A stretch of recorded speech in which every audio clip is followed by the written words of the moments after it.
అడగండి దేవుడిని. మన సొంత బలం చాలదో, పరిశుద్ధాత్మ బలం కావాల్సిందే. నరపుత్రుడా, నేను నీతో మాట్లాడాలి, నీవు చక్కగా నిలవబడు, నేను నీతో మాట్లాడవలెను. దేవుడు సెలవిచ్చాడు. నిలవటానికి ట్రై చేశాడు హెజ్కేలు, వల్లగాల. అప్పుడేమన్నాడు? ఆత్మ నాలోనికి వచ్చి నన్ను నిలువబెట్టెను.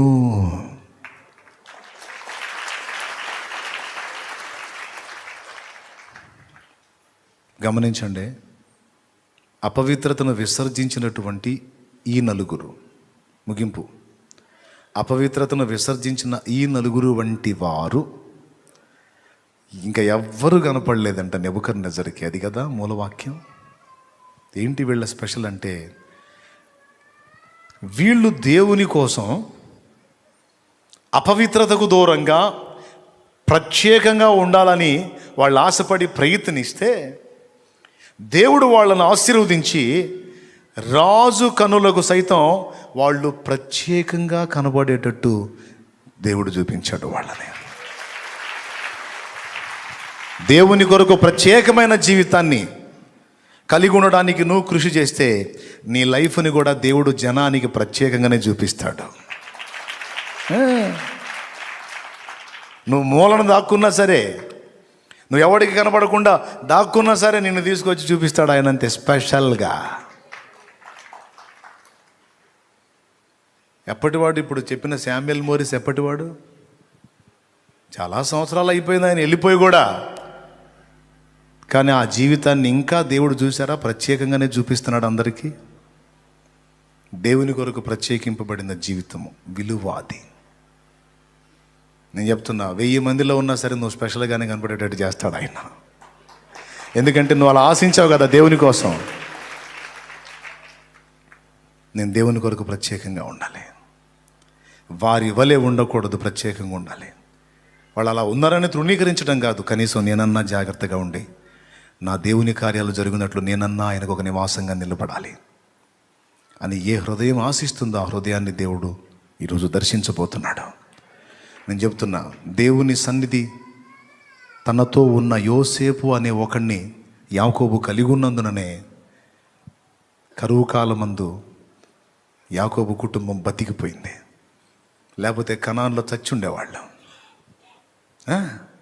ఎవరి వల్ల బతికారో తెలుసా? దేవుని సన్నిధిని తన యందు కలిగి ఉన్న, తనతో కూడా కలిగి ఉన్న యోసేపును బట్టి బతికారు మొత్తం. అంటే ఏంటో తెలుసా? దేవుని సన్నిధి తన యొద్ద కలిగి ఉన్న వ్యక్తి ఎక్కడ ఉంటే అక్కడ సమృద్ధి ఉంటుంది. సమృద్ధి, ఇక దరిద్రత ఉండదు. ఒకవేళ దరిద్రతలా కనపడ్డా కూడా దేవుని సన్నిధి తన యొద్ద కలిగి ఉన్నటువంటి భక్తుడు అక్కడికి వస్తే ఆ దరిద్రత కూడా సమృద్ధిగా మారిపోతుంది. ఏలియాకి ఏం లేవు, కానీ ఏలియా అడుగుపెట్టాడు సారెపతు విధవరాలు ఇంట. తరిగిపోని దీవెన, అయిపోని ఆశీర్వాదం.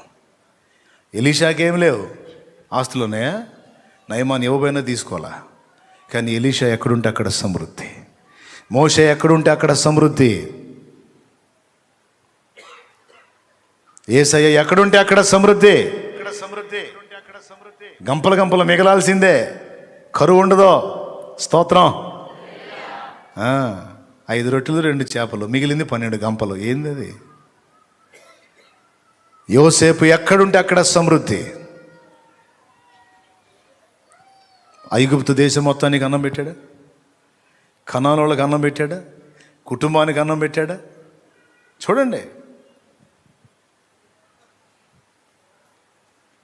దేవుని సన్నిధి తన యొద్ద కలిగి ఉన్నవాడు ఎవరితో మాట్లాడుతాడో వాళ్ళ హృదయాల్లో పరివర్తన. దేవుని సన్నిధి తన యొద్ద కలిగి ఉన్నవాడు ఎవరిని స్పర్శిస్తాడో వాళ్ళలో కార్యం. ఏ ఇంట అడుగు పెడతాడో ఆ ఇంట సమాధానం. నువ్వు ఎలా ఉండాలనుకుంటావు నీ ఇష్టం. అయిపోయింది. నిన్ను ఒక ప్రత్యేకమైన వ్యక్తిగానే దేవుడు చూపాలని ఆశపడతా ఉన్నాడు. నిన్ను ఒక ప్రత్యేకింపబడిన పాత్రగానే చూపాలని, వాడుకోవాలని దేవుడు ఎదురు చూస్తూ ఉన్నాడు. ఇక నీ మైండ్, నీ ఆలోచన, నీ ఆసక్తి శుభ్రంగా కూర్చొని నిద్రపోతున్నావు, చెప్పే వింటున్నావు, గురక పెడుతున్నావు గుర్రుమని, లేకపోతే సీరియస్గా మైండ్లో తీసుకుంటున్నావు. చూసుకో ఒకసారి. ఆ దూరాన ఉన్నోళ్ళు దగ్గరోళ్ళు అందరు చూడండి, మీ మనసులను ఒకసారి పరిశీలించుకోండి. ముగిస్తున్నా, రండి మోకాళ్ళ మీదకి. అపవిత్రమైన వాటి మధ్య నుండి తొలగిపోండి. ఒకవేళ ఇంతవరకు తొట్టుపాట్లు పొరపాట్లు జరిగి ఉంటే క్షమాపణ కోరుకోండి. పాపమును అసహించుకొని, అపవిత్రతను ఈసడించుకొని పరిశుద్ధ జీవితాన్ని ఆశపడుతున్నావు. దేవుడు దాన్ని కూడా విజయం లెక్కలోనే వేశాడు. స్తోత్రం, హల్లెలూయా. నిన్ను బట్టి నీ ఇంటిని దేవుడు దీవించగోరుతాడు. నిన్ను బట్టి నీ సమాజాన్ని దేవుడు దీవించగోరుతాడు. నిన్ను బట్టి నీ బంధు జనావళిని దీవించగోరుతాడు.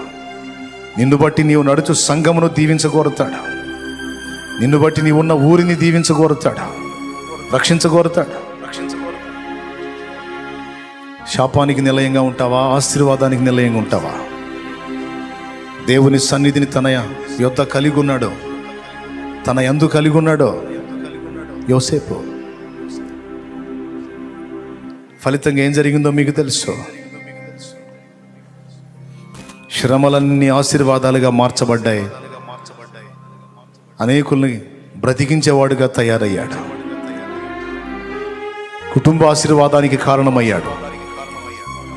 తను అడుగుపెట్టిన ఇంటి, పోతీఫెరో అనేవాడి ఇంటికి ఆశీర్వాదానికి యోసేపు కారకుడయ్యాడు. అందుకే చెప్తున్నా, నువ్వు ఎక్కడ అడుగు పెడితే అక్కడ నిన్ను బట్టి ఆ ప్రాంతమును నా దేవుడు దీవిస్తాడు. మీరు నమ్ముతారో లేదో, కొన్ని గ్రామాలకి సేవకులు పరిచర్యకి పోయేటప్పుడు దారులు కూడా చండాలంగా ఉండే. దైవజనులు ఆ మార్గంలో తిరగటం మొదలుపెట్టిన తర్వాత చక్కని తారు రోడ్లు వేయబడ్డాయి. ఆశ్చర్యం. వారు సంచరించు స్థలమెల్లా ఆశీర్వాదకరంగా మార్చేస్తాడు ఆయన. వారు అడుగుపెట్టు ప్రాంతము, వారు అడుగుపెట్టు ఊరు, వారు అడుగుపెట్టు గ్రామము, వారు అడుగుపెట్టు కుటుంబము మారిపోతుంది. దాని రూపురేఖలే, వారి చేతి స్పర్శ, స్వస్థత ప్రజలు పొందడానికి హేతు అవుతుంది. ఈరోజు మనం ఒప్పుకుందాం, ఎన్నో అపవిత్రతలు మన వల్ల జరిగాయి. దేవుని కొరకు ప్రత్యేకంగా ఉండాలని నిర్ణయించుకున్నటువంటి ఆ నలుగురిని దేవుడు ప్రత్యేకంగానే ఘనపరిచాడు. ఇలాంటి వాళ్ళు ఇంకెవరూ లేరురా రాజా అన్నట్టుగా రాజుకు చూపించాడు. ఈరోజు నీవు దేవుని కొరకు ప్రత్యేకంగా ఉండని ఇష్టపడినట్లయితే నిన్ను కూడా ప్రత్యేకంగా ఎత్తిపట్టాలని దేవుడు ఆశిస్తున్నాడు. దేశము యొక్క ఉన్నత స్థలముల మీదికి నిన్ను ఎక్కించేదను అని ఆయన మాట్లాడుతున్నాడు. నీవు తలగా ఉండవు కానీ తోకగా ఉండవు అని ఆయన మాట్లాడుతున్నాడు. అనేకులకు నిన్ను ఆశీర్వాద కారణముగా చేసేదను అని ఆయన మాట్లాడుతున్నాడు. ప్రతిష్ట కలిగిన జీవితం, ప్రత్యేకింపబడిన జీవితం.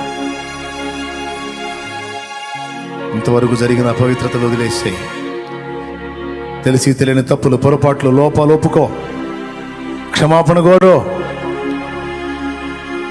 తెలుసో తెలియకో జరిగింది, నువ్వు ఇష్టపడలేదు, నువ్వు కావాలని చేయలేదు. నీ శరీర తత్వాన్ని బట్టి బలహీనపడ్డావు. అయినా దాని విషయంలో నువ్వు ఏడ్చావు, దుఃఖపడ్డావు, సిగ్గుపడ్డావు, వేదన పడ్డావు. అది జ్ఞాపకం వచ్చినప్పుడల్లా దుఃఖం. దేవుడు దాన్ని కూడా క్షమించున్నాడు. నేను కడిగి వేశాను, ఇంక మళ్ళా ఆ విషయంలో నువ్వు వేదన పడొద్దని దేవుడు మాట్లాడి ఉన్నాడు. ఈరోజు నిన్ను నూతన పరుస్తున్నాడు ఆయన. క్రొత్త తైలముతో నిన్ను ప్రోక్షిస్తున్నాడు. పాతదైన పులిపిండి నీలో నుండి తొలగిస్తా ఉన్నాడు.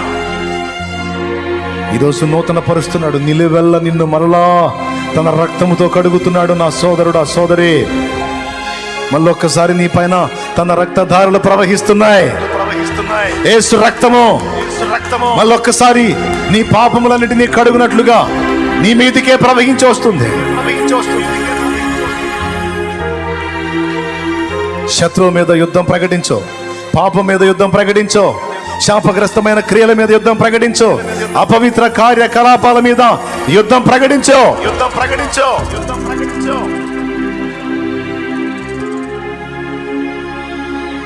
పరిశుద్ధుడైన దేవుని సంబంధులు, ఆయన వాక్యమును అక్షయ బీజమునకు పుట్టింపబడిన వారు పవిత్రతను ఇష్టపడత. హల్లెలూయా, హల్లెలూయా.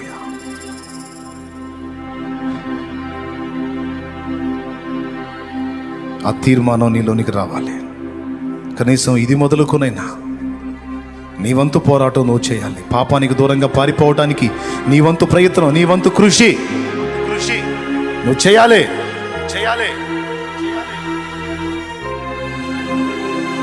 జాగ్రత్త పడు. చాలా చేయాలి దేవుడు నీ ద్వారా, చాలా చేయాలని అంటున్నాడు ఆయన. చాలా ఆలోచనలున్నాయి నీ పట్ల ప్రభుకే, చాలా ఉద్దేశాలున్నాయి నీ పట్ల ప్రభుకే. నీలో ఆయన నివసించాలనుకుంటున్నాడు, నీతో సంచరించాలనుకుంటున్నాడు. ప్రభువా నీకు స్తోత్రం అని స్వాగతించు ప్రభువుని. దేశం యొక్క ఉన్నత స్థలముల మీదకి నిన్ను ఎక్కించాలని ఆశ కలిగి ఉన్నాడు ఆయన. భూదిగంతముల వరకు నిన్ను తీసుకెళ్లి వాడుకోవాలని కోరుకుంటున్నాడు ఆయన. హల్లెలూయా, హల్లెలూయా, హల్లెలూయా, హల్లెలూయా. నిన్ను నూతన పరిచి, నిన్ను స్వస్థపరిచి, క్రొత్త శక్తితో నిన్ను నింపి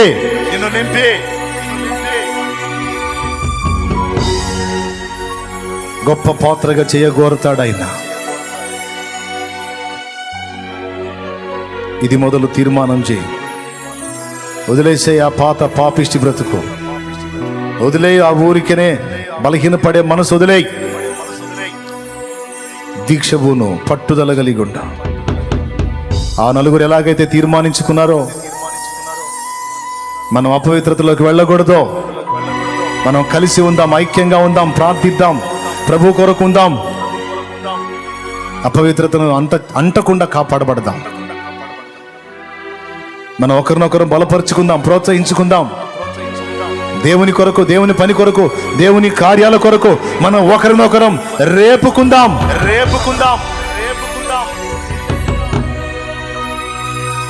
కయ్యానికి రేపుకోవటం కాదు, కామానికి రేపుకోవటం కాదు, దురాశలకు రేపుకోవటం కాదు, శరీరేచ్ఛలకు రేపుకోవటం కాదు, తుచ్చమైన అభిలాషలకు రేపుకోవటం కాదు.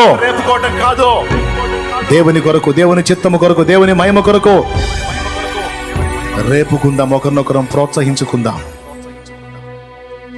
అని ఎవరికి వాళ్లే తమ తోటి వారితో మాట్లాడుకొని పవిత్రులు కావాలని దేవుడు కోరుకుంటున్నాడు. నీ సాటి వారితో మాట్లాడుకో. దానియేలు మిగిలిన వారితో మాట్లాడినట్టు నువ్వు మాట్లాడు. మనం ఇలా ఉందాం, ఇలా చేద్దాం, ఇక నుంచి ఇలా చేద్దాం, ప్రభు కొరకు బలమైన కార్యాలకు పూనుకుందాం. సోదరి, నీ తోటి వారికి చెప్పు. సోదరుడా, నీ తోటి వారికి చెప్పు. కలిసి పోరాడండి. బబులోనులో ఉన్న ఒక చిన్న గుంపు, బబులోనులో ఉన్న ఒక చిన్న సంఘము, నలుగురే సభ్యులు కలిగిన సంఘం బబులోను మొత్తాన్ని యెహోవాయే దేవుడని సాష్టాంగపడేటట్టు చేసింది సోదరా. బబులోనులో ఉన్న ఒక చిన్న సంఘం బబులోను మొత్తాన్ని ప్రభు కొరకు సాగిలపడేటట్టు చేసింది సోదరి. ప్రార్థన. నలుగురిలోకి నువ్వు వెళితే ప్రార్థనకు రేపేటట్టు ఉండాలి, సేవకు రేపేటట్టు ఉండాలి, వాక్య ధ్యానానికి రేపేటట్టు ఉండాలి, దేవుని గూర్చి ముచ్చటించేటట్టు రేపే వ్యక్తివై ఉండాలి.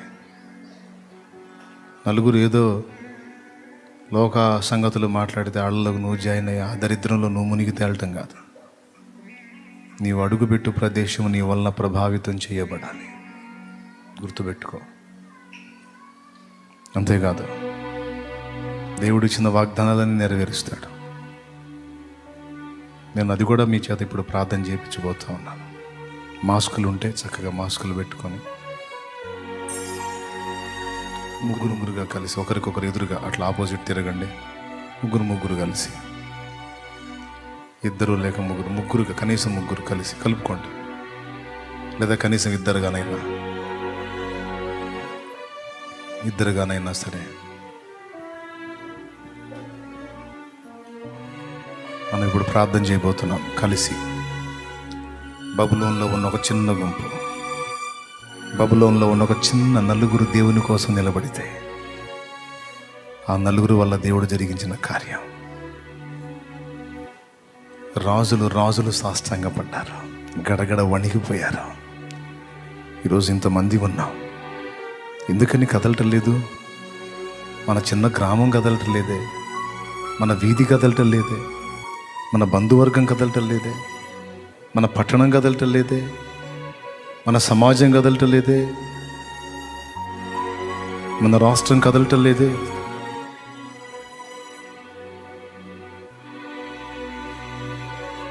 అనేక సంస్థానాలు దేవుని ముందు సాష్టాంగపడ్డాయి ఆ నలుగురు వల్ల.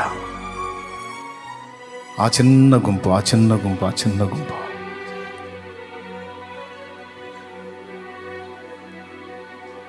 ఈరోజు ఒక చిన్న గుంపుగా మనం ప్రార్థన మొదలు పెడతాం. చిన్న గుంపులుగా మన పాపాలను మనం ఒప్పుకుందాం, పాపమునందు అసహ్యపడదాం, పరిశుద్ధతనందు ప్రేమ కలిగి ఉందాం, దేవుని వేడుకుందాం. దేవా, పరిశుద్ధతయే నాకు ఇష్టము, పవిత్రురాలినై మేము ఇదిగో నా సోదరులు పవిత్రులమై నీ కొరకు ప్రత్యేకంగా ఉండట ఇష్టపడుతున్నాం. దేవా, నీ సన్నిధి మాతో ఉంచవా, అనుగ్రహించు తండ్రి. నా పాపములు క్షమించు, నా వారి పాపములు క్షమించు. ఈరోజు నాయన సహాయము చేయమని వేడుకుందాం. ప్రార్థన చేయండి, అపవిత్రత అంతా విసర్జించండి, పరిశుద్ధాత్మ బలముతో నింపబడినట్లు అడగండి.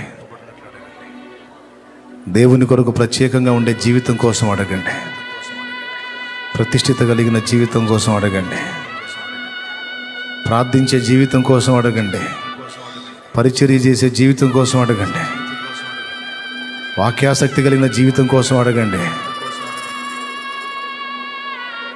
దేవుని సన్నిధి మీతో కూడా ఉండే జీవితం అడగండి. ప్రార్థన చేయండి. తండ్రి, స్తోత్రం. చాలా వందనాలు తండ్రి, ఈరోజు నాతో మాట్లాడావు. అందరం ప్రార్థన చేద్దాం. నేను మౌనం అవుతాను. నేను చెప్పిన ఈ సంగతులు అడిగిన తర్వాత మీ ఎదుట ఉన్న వారి సమస్యల కోసం కూడా ప్రార్థన చేయండి. లైవ్లో ఉన్నవారు కూడా ప్రార్థనలో ఉండాలి. ఒకవేళ కుటుంబాలుగా ఉంటే, భార్యాభర్తలు పిల్లలుగా ఉంటే దగ్గరలో కలిసి మోకాళ్ళేయండి. ఒంటరిగా ఉన్నట్లయితే అలాగే తల వంచి ఏకీభవించండి ప్రార్థనలో. తండ్రి, ఈరోజు నీవు నాతో మాట్లాడావు, నీకు వందనాలు. నీకోసం నేనున్నా ప్రభువా, నీకోసం నేనుంటా ప్రభువా, ప్రత్యేకంగా ఉంటాను ప్రభువా. ఆశగా ఉంది ప్రభువా, అనుగ్రహించమని లైవ్ ద్వారా వీక్షిస్తున్న వాళ్ళు సైతం అడగండి. ప్రార్థనలో ప్రభువుని అడగండి.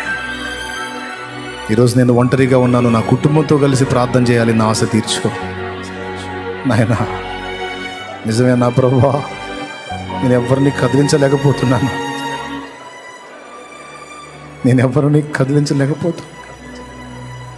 ఆ నలుగురు అంత పని చేసినప్పుడు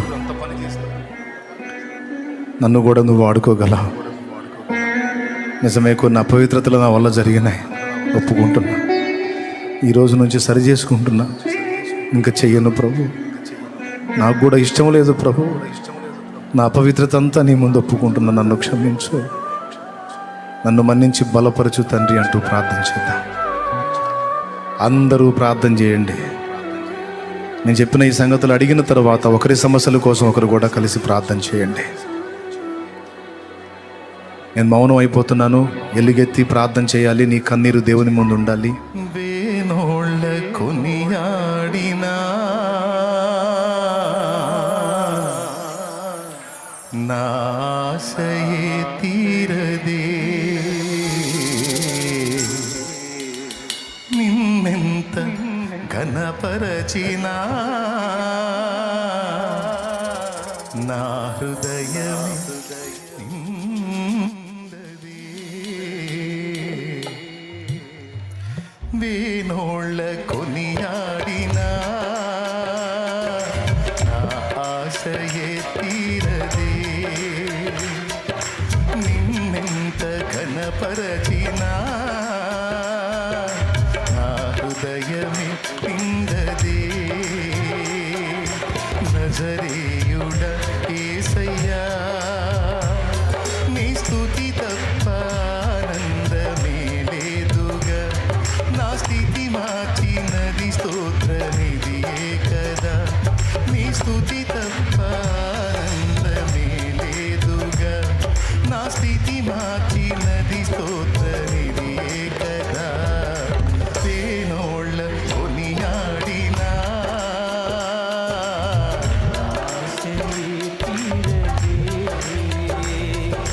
నిన్నెంత ఘనపరచినా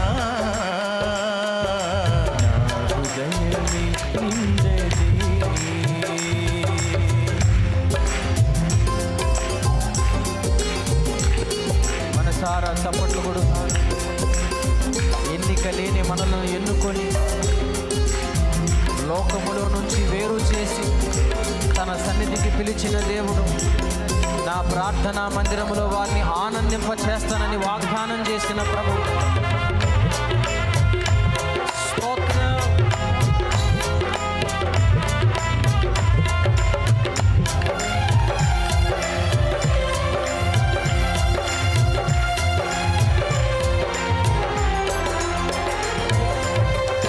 ఎన్నికలేని నన్ను ప్రేమించి లోకము నుండి నన్ను వేరుపరచి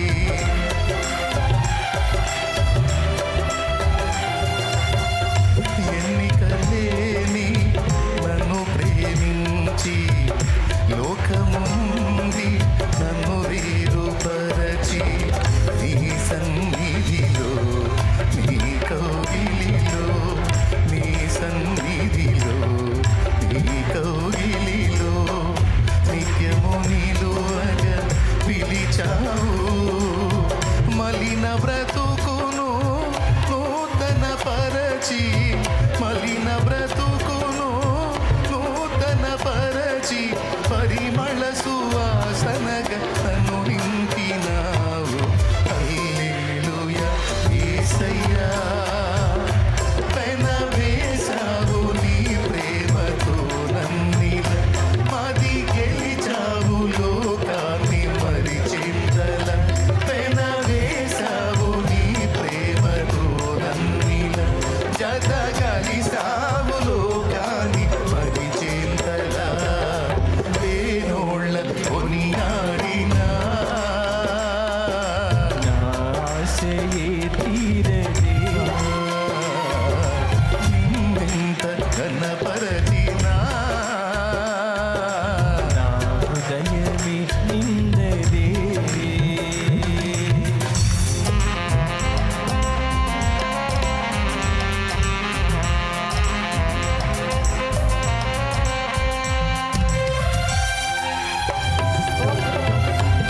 ఆమేన్.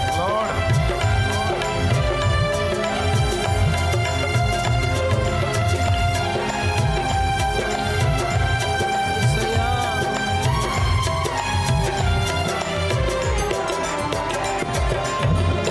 ఊహకు మించిన కార్యము చేసి ఉన్నత కృపలు నన్ను దాచినావు.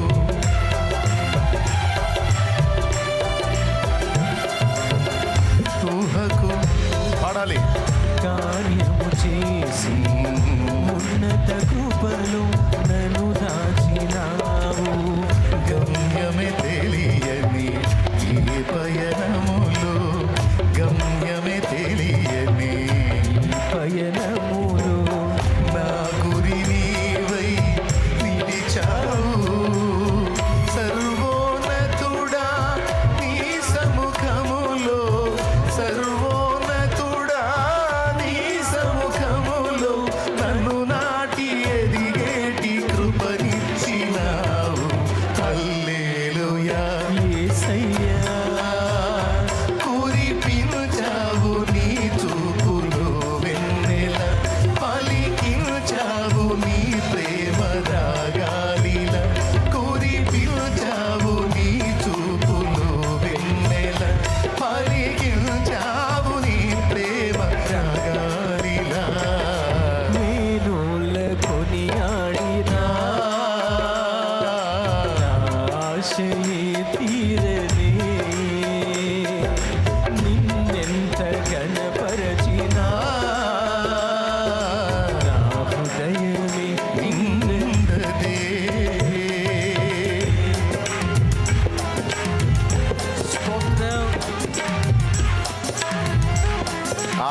కాలమే పరిశుద్ధాత్మ మన మీద సంధించేది, మనల్ని అభిషేకించేది.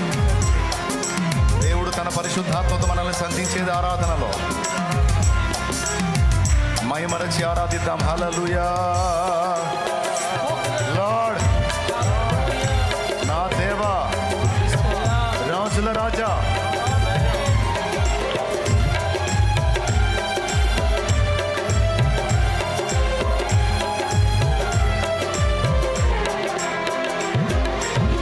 తేజోవాసుల స్వాస్థ్యములోన నన్ను చేర్చగా కోరిక కలిగి.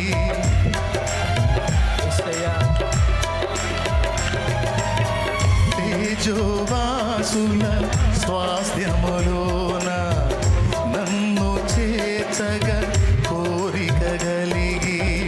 దూతల గణముతో మేఘము పైన, దూతల గణముతో మేఘము పైన త్వరలో రానై ఉన్నావు.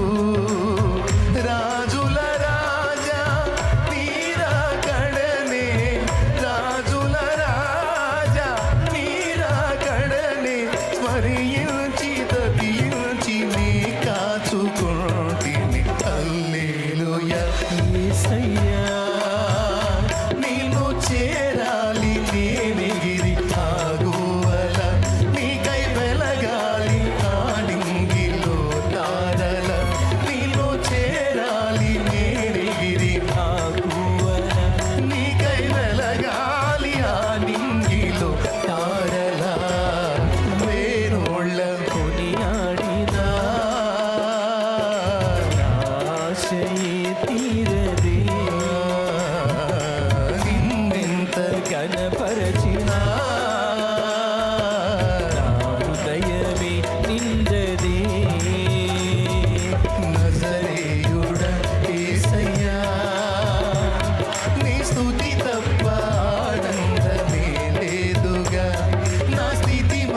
ఊహకు మించిన కార్యము చేసి ఉన్నత కృపలో నన్ను దాచినావు. గమ్యమే తెలియని